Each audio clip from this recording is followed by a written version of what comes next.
an acknowledgement. So I will be reading this. We pay our respects to the Tongva people. We recognize the Tongva people as the original caretakers of this land. We're grateful to work as guests in what is today Los Angeles County and also Orange County. We ask that we each tread lightly, humbly, and with open hearts. So thank you for that. So yes, so Christina, Cruz, Shayleen, Faye, Brianna, Magana, and myself, Javi Rodriguez, will be doing this presentation. And it's about the 11th annual Maywood Education Fair. I use él, him, his pronouns, and we can go on to the next slide. So instead of me trying to describe what a in-person fair was, as it says here, pre-pandemic, we thought it would be best for just to show you a quick 5-minute video, and we will go after that.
To the dark, hide away, they say, 'cause we don't want your broken parts. I've learned to be ashamed of all my scars. Run away, they say, no one will love you as you are, but I won't let them. And each year I've seen it get bigger and bigger and bigger, so much so that it looks like standing room only.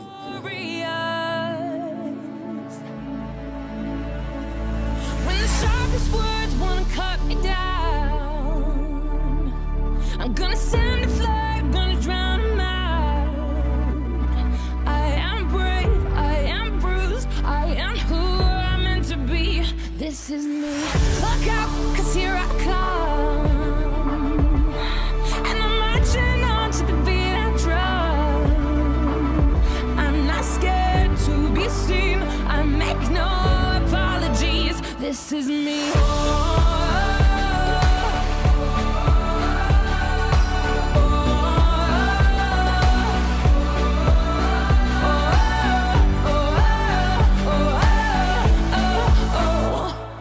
Another round of bullets hits my skin. Well, fire away, 'cause today I won't let the shame sink in. We are bursting through the barricades and reaching for the sun.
wanna cut me down. I'm gonna send a flood, gonna drown 'em out. This is brave, this is bruised, this is who I'm meant to be, this is me.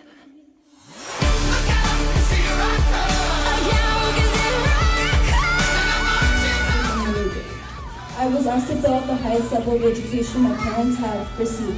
I marked that their highest level of education of schooling was high school or less. Knowing I will accomplish my goals of furthering my education after high school will assure me that when my children are asked the same question, they will be able to identify my education status with bachelor's degree or more. This is me!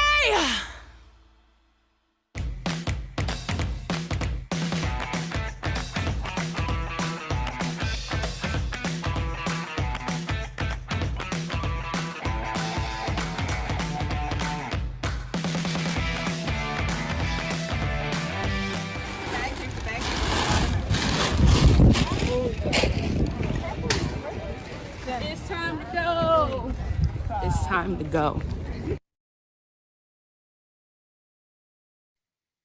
So thank you. So yeah, so that is what a quick snapshot of what in-person Maywood Fair looks like. And so that was our challenge. So if we could go on to the next screen.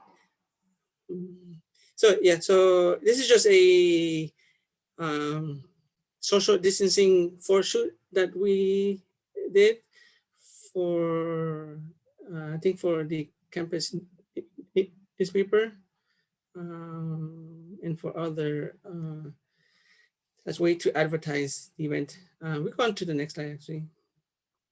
So as I was saying, so this is what we had to transition from that in-person to a virtual fair for us. So we had some legacy and goals that we were trying to accomplish.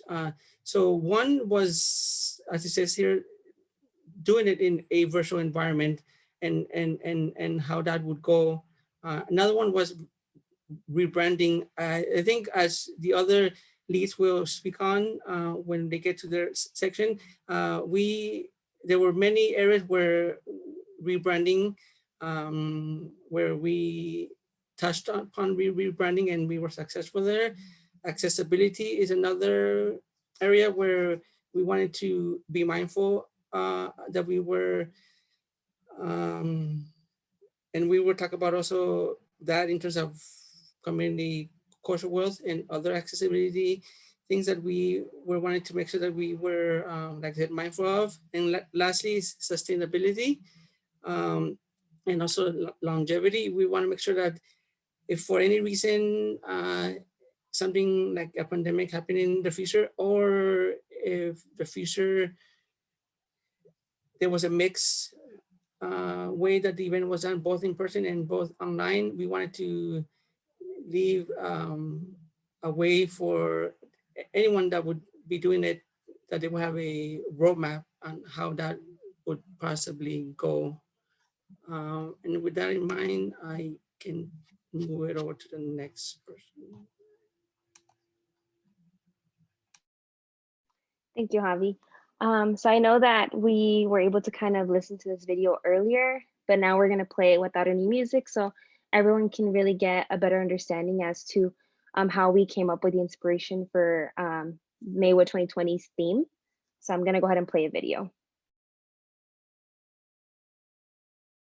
To fill out the highest level of education my parents have received. I marked that their highest level of education of schooling was high school or less. Knowing I will accomplish my goals of furthering my education after high school will assure me that when my children are asked the same question, they will be able to identify my education status with bachelor's degree or more.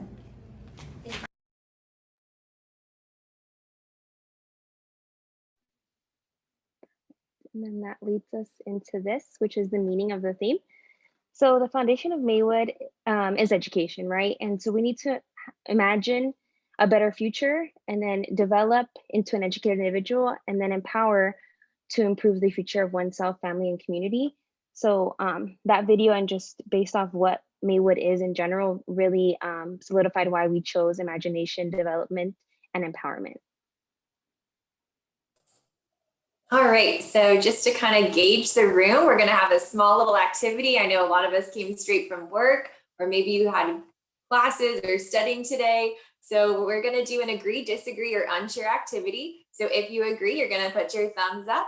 If you disagree, you're going to put your thumbs down. And if you're unsure, just throw up an I don't know. So the statement that we're going to do is, I know what Yoso's community cultural wealth is. And if you want to keep your video off, that's totally fine. Just go ahead and drop your answer in the chat so we can kind of make sure where everybody's at. I see some thumbs up, which is great. Oh, actually, I see a lot of thumbs up. Awesome. Okay, wonderful. Well, just as a little recap, I'm going to pass it off to Christina, and she's going to further break down Yoso's community cultural wealth. Great, thanks, Shay. So I'm going to go over what's here on the slides, but I'll also go ahead and drop the information in the chat if for whatever reason it's a little hard to read or you need that text. But essentially, community cultural wealth is a way we carry capital, right? So we tend to think of capital as like having money and being of like a different social class, and that's how I grew up thinking of capital. But learning about Yoso's framework, it's community cultural wealth, and those are the cultural capitals we carry.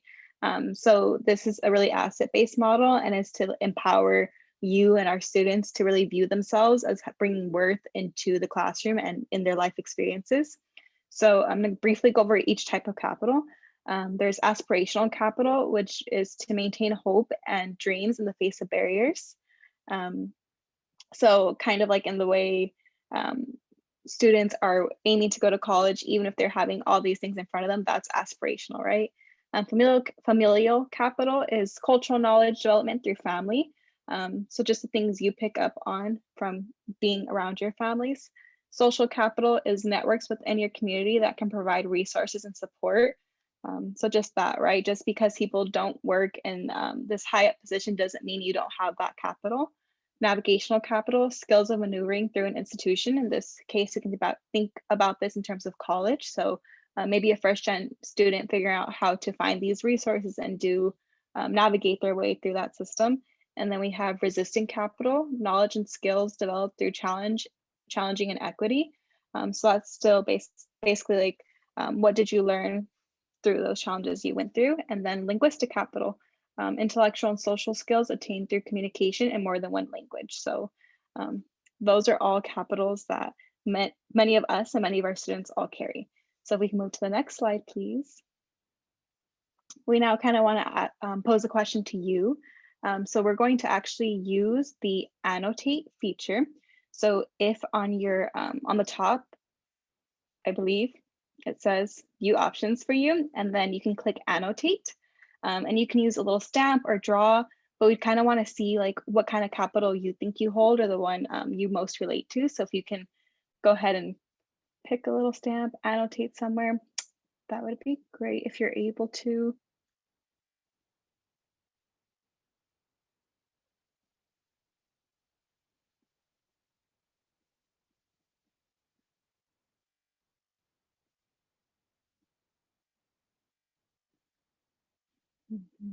I'm playing too. So you can obviously select more than one if you'd like. Oh, this is so cute. This looks great. I love the hearts and stars and all the shapes. Okay, so as you can see, I'm getting really excited about this. But essentially, we kind of want to use this activity to, one, explain to you all what these capitals are and to show how we have these, right? You don't need to have anything but your experiences to relate to one of these. And as we can see by our beautiful chart, a lot of us here in the room have these experiences that give us capitals. I don't know if anyone here would feel comfortable to share out why they picked a specific capital. If you want to put in the chat or unmute, you can. Just want to provide the opportunity.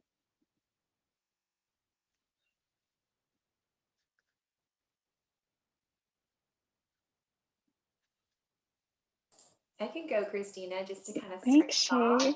off. Yeah. So I most identify with familial capital.